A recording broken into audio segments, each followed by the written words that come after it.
حلوة جدا للناس اللي عندها مشاكل في بشرتها شحبة، عندها بقع في البشرة. لو انت عندك كمان اثر حبوب، عندك حبوب نفسها، بجد حلوة قوي. اول حاجة معايا هنا صدر مطحون. عايزة اقول لكم ان صدر مطحون ده من الحاجات الجميلة جدا بجد، اللي تحفة في تفتيح ونقاء البشرة، وكمان بيخلي البشرة صافية وفيها نضارة، كمان بيوحد لون البشرة. عندك حبوب، عندك مشاكل في بشرتك، بجد تحفة جدا. هاخد منه معلقة واحدة تكون صغيرة مليانة من صدر مطحون.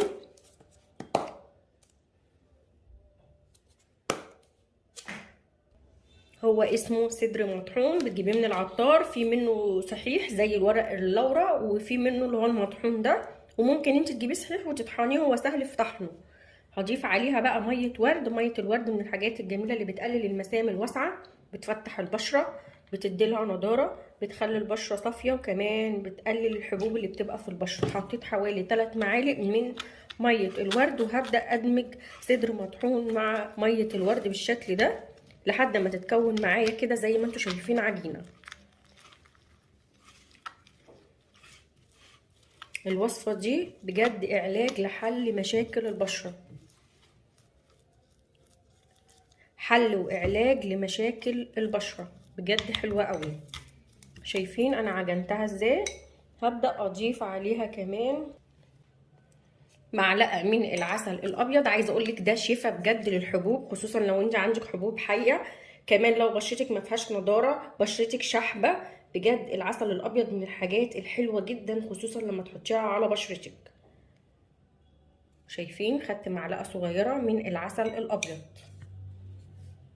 نحاول بقى ندمجهم كده مع بعض عشان انا مش عايزاها تبقى مكتله معايا. شايفين؟ هبدأ بقى اضيف كمان عليها معلقة صغيرة من النشا او الكورن فلاور. النشا من الحاجات الجميلة اللي بتقلل المسام الواسعة، بتمتص الدهون الزيادة، بتفتح البشرة، بتدي للبشرة نضارة، كمان بتخلي البشرة ناعمة وصافية، وبتخلي ملمسها حلو جدا، وكمان بتقلل المسام الواسعة. هنا بقى انا بحاول ادمجهم مع بعض لحد كده اما الم النشا مع الوصفه زي ما انتوا شايفين كده. تمام.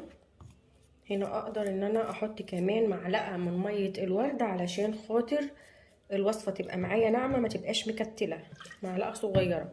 طبعا ميه الورد دي من الحاجات الحلوه زي ما قلت لكم، وكده كده احنا بنخفف بيها الوصفات. يعني احنا كده كده ممكن تخففي الوصفات بميه عاديه من الحنفيه، بس انا بفضل ميه الورد بكتير، لان ميه الورد مفيده. ميه من الحنفيه هتبقى ميه عاديه وخلاص، يعني مش هتبقى استفدتي حاجه غير الوصفه، لكن ميه الورد مفيده جدا. شايفين؟ هنا هضيف عليها معلقه صغيره من الترمس المطحون.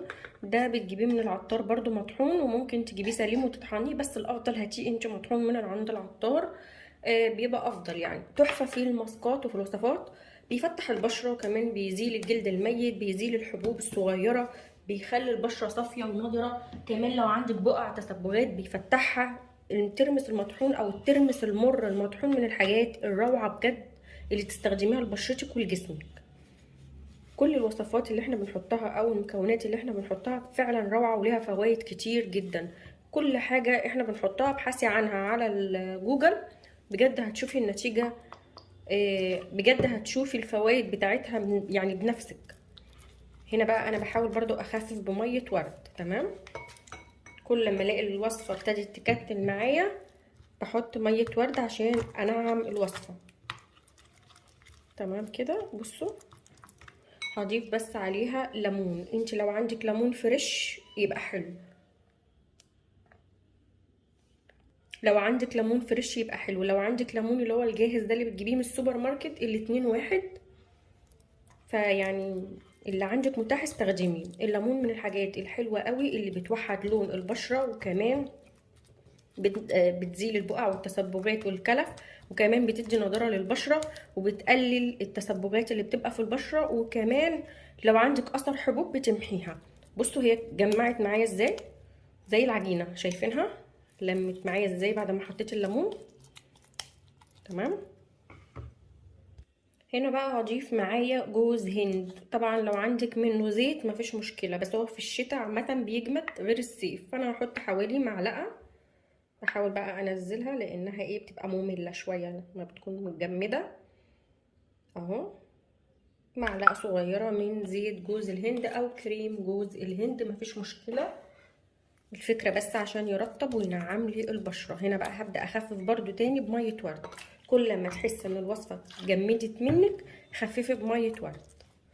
هنا بقى هقلبها لحد ما تنعم خالص، ولو احتاجت ميه ورد تاني هبدا ان انا احط زي ما انتوا شايفين كده. انا عايزه الوصفه تبقى ناعمه. الوصفه دي سهله ومكوناتها كلها فوائد وكلها فيتامينات بجد تستفادي بيها، حلوه قوي. شايفين نعمت معايا ازاي وفكت. فلو حسيتي انها برضك محتاجه حطي، بس انا شايفه ان هي كده مش محتاجه. تمام، تعالوا بقى نجربها.